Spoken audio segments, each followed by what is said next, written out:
ពី file handling in C ហើយយើងចូលមកដល់ថ្ងៃនេះយើងមាន content របស់យើងគឺ file handling in C open a file in C file opening modes create a file write to a file read from file closing your file move file pointer read and write in the binary file reading from binary file ហើយចូលមកដល់ចំណុចទី1របស់យើងគឺមាន file handling in C file handling in C ជា process មួយដែលយើងអាចបង្កើតអាចបើកអាចអានអាច save ជាដើមនៅក្នុង operation នៃ file របស់យើងហើយ C program ហ្នឹងកំមាន function ដូចជា f function open function write read seek print នៅជាដើមដែលអាច perform ដូចជា input output អីជាច្រើនហ្នឹងជា file handling in C យើងអាច select file យើងបានចូលដល់ចំណុចមួយទៀតគឺរបៀបបើក file ក្នុង C បាទរបៀបបើក file ក្នុង C ហ្នឹងយើងត្រូវចាប់ផ្ដើមពីត្រូវដឹងថាចាប់ផ្ដើមពី fopen fopen ហ្នឹងយើងប្រើដោយភ្ជាប់ជាមួយឈ្មោះ file ហើយយើងត្រូវត្រូវការ access mode យើងចង់ឲ្យ access mode មិនយើងចង់ធ្វើអីគេយើងចង់បង្កើតយើងចង់អានយើងចង់ save យើងចង់ធ្វើអីជាមួយនឹង file ហ្នឹងជាងមកកលេចមកឧទាហរណ៍របស់យើងមាន in main ហើយយើងមានfile pointer របស់ file របស់យើងហើយយើងបាក់ pointer របស់ file របស់យើងស្មើនឹង fopen function open file name .txt ហើយនឹងយើងពីមួយមក air នឹង read យើង file យើងបើកនៅ read mode ហើយឆែកថា pointer ហ្នឹងយើងឆែកថា file ហ្នឹងយើងបើកមកវាជោគជ័យអត់បើវាជោគជ័យទេវាចេញតម្លៃ null លើ pointer របស់យើងតែយើងគួរតែឆែកក្នុងករណីនេះវា file ហ្នឹងវាអត់អាចបើកបានតែគឺតម្លៃ null pointer តម្លៃ null ដោយសារ file ហ្នឹងវាអត់ exist វាអត់មានអញ្ចឹងយើងអាចដឹងថាfopen function open ហ្នឹងវាអាចបង្កើត file បានដែរបើ file អត់មានfunction fopen ហ្នឹងចូលដល់ចំណុចមួយទៀតគឺ syntax របស់ fopen យើងមានfile សរសេរដល់អក្សរធំ file ជាមួយនឹងផ្កាយហើយនឹង function fopen ចុះជាមួយនឹងផ្កាយឈ្មោះ function ហើយនឹង access mode អញ្ចឹងធ្វើអីជាមួយ file ហ្នឹងនេះគឺ parameter តែ file name ជា file ដែលយើងរក្សាទុកនៅ source directory របស់យើងហើយ access mode ជា operation យើងចង់ធ្វើអីគេហើយ return value បាទ file បើកជោគជ័យវា return file ទៅ pointer របស់យើង pointer របស់ file បើវាអត់ជោគជ័យទេវានឹង return តម្លៃ null ហើយចូលដល់ចំណុចមួយទៀតគឺយើងពី file opening modes នេះជា mode specifier យើងចង់ធ្វើអីជាមួយនឹង file ណា extend ចុងក្រោយ access mode យើងមានច្រើនយើងអាចអានបានមានដូច air read អានេះ air b នឹង read binary អានេះសរសេរ write អានេះ write ជា binary code binary mode អានេះអាន append ហ្នឹងគឺវា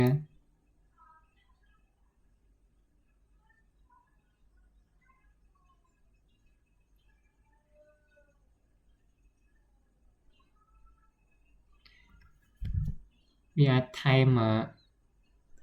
វាអាចថែម data ថ្មីចូលទៅ file បើ file ហ្នឹងអត់មាន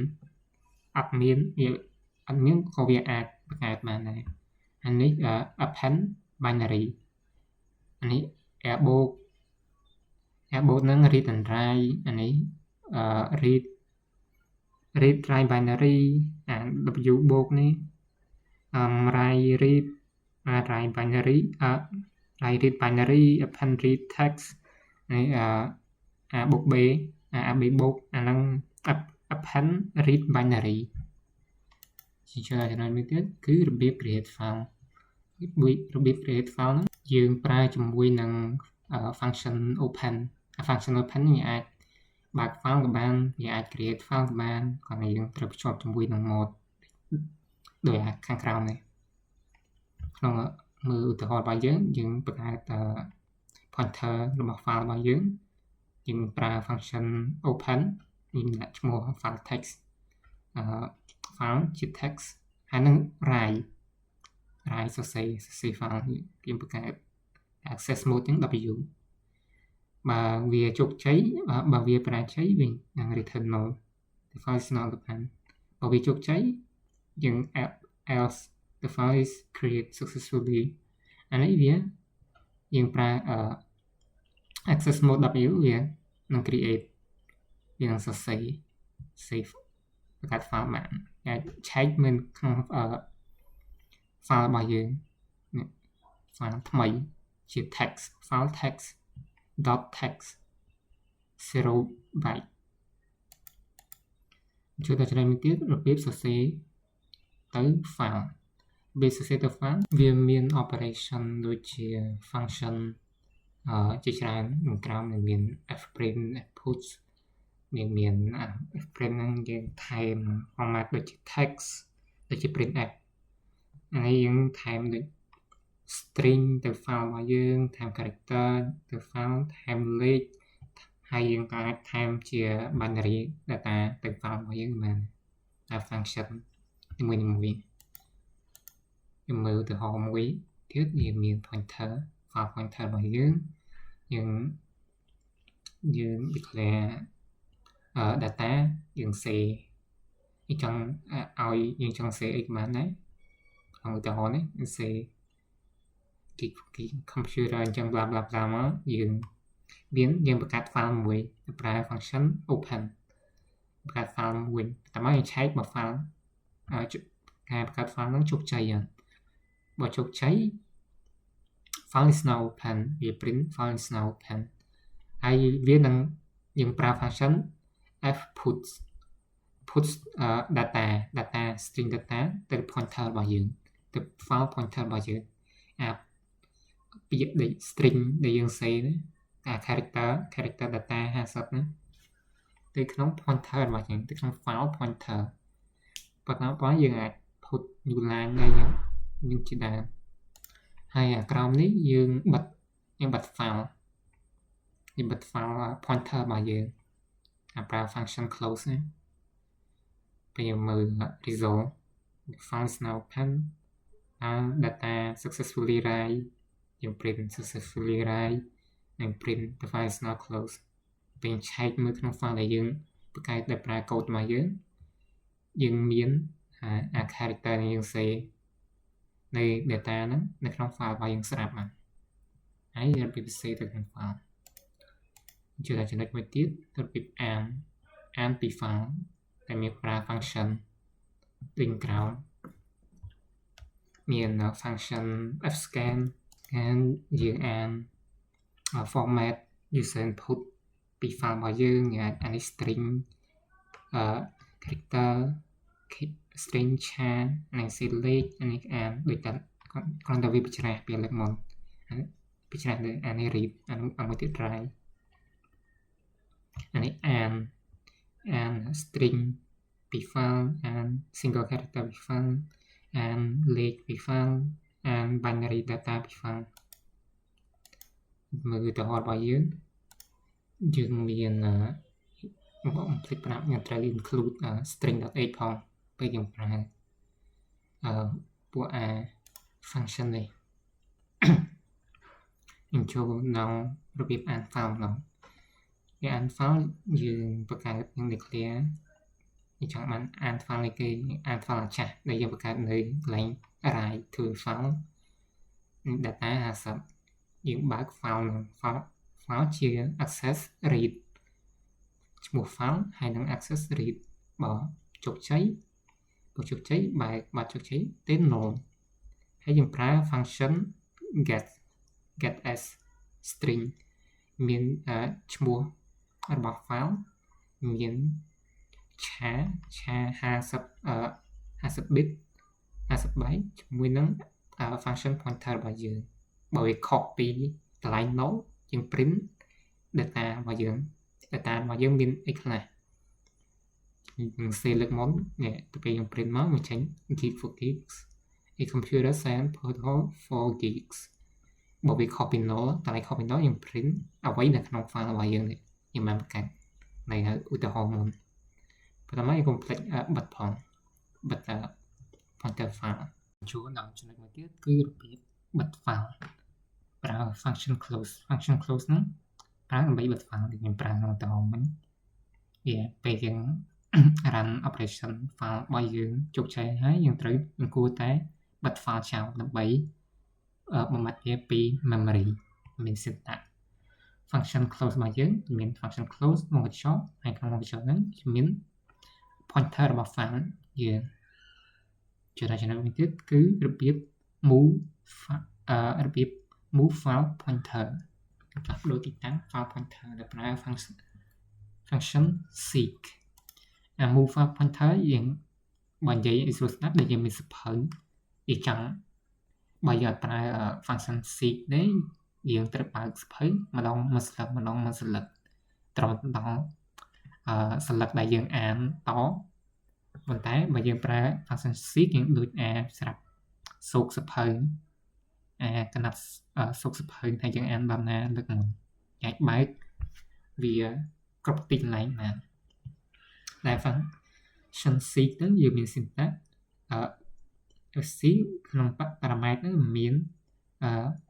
function pointer របស់យើងមាន offset ហើយនិង position យើង click មើល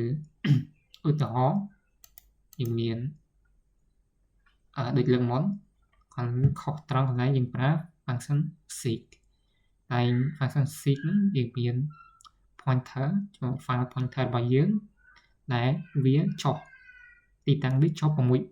byte ហើយនៅចុង file របស់យើងគេមាន seek set seek current seek end អានេះយើងប្រើ seek end តែនៅចុង file របស់យើងទីតាំងផ្លាស់ប្ដូរទីតាំង pointer របស់យើងដើម្បីងាយស្រួលក្នុងទាញ pointer ហ្នឹងយកមកអានម្ដងទៀតយើងចាត់ទុកដូចជាគំរូចំណាំថាយើងអានដល់ណាក្នុងសៀវភៅតាមស្រាប់ pointer របស់យើងអានេះជា negative ហ្នឹងវា offset ដក6 bit យើងអាចឡើងចុះប្រហែលណាយើងអាចដាក់ទីតាំង bit យើងប្រហែលចូលដល់ចំណុចមួយទៀតគឺរបៀបអាននិងសរសេរក្នុង binary file ហើយចំណុចនេះខ្ញុំគ្រាន់តែចង់ប្រាប់ពីរបៀបសរសេរជា binary ទេវាស្ទើរជាមួយនឹងពួកប្រភេទ text ប្រភេទអក្សរដែរគ្រាន់តែវាខុសអានេះវាស្ទើរតែគ្នាទេយើងបែបដែលប្រើaccess mode ហើយ access mode នឹងតែយើងបានស្គាល់ពីលើកមុនយើងមើលឧទាហរណ៍ file pointer យើងបើកមក function open យើងមានឈ្មោះ name យើងចង់បើកឲ្យជា binary file យើងបើកតែប្រើ extension .bin .binary ហើយជាមួយនឹង access mode អញ្ចឹងអានេះ read binary ហើយរបៀបសរសេរយើងប្រើតាម access function របស់យើងដូចជា fwrite ហើយយើងអាចសេទៅ binary file ហ្នឹងបានហើយយើងក៏មកមើល syntax របស់ fwrite function write របស់យើងមាន pointer យើងមានទៅ home element ដែលយើងចង់សេជាចំនួន byte យើងមានចំនួន element unmem យើងមាន element man ហើយយើងមាន file pointer ខ្ញុំចាប់តែ file pointer តើមកយើង return value ធម្មតា number object return ហើយចូលដល់ចំណុចមួយទៀតគឺរបៀបអានវាដូចតែលើកមុនទេជាមាន syntax ដូចតែគ្នាទេស្រាប់ function read របស់យើងដោយយើងមានដដែលread ជា binary ហ្នឹងហើយយើងត្រូវចុងក្រោយយើងត្រូវ return value របស់ចំនួន object ដែលយើងអាន ហើយថ្ងៃនេះយើងមានតែប៉ុណ្្នឹងទេជួបគ្នានៅចំណុចមេរៀនក្រោយ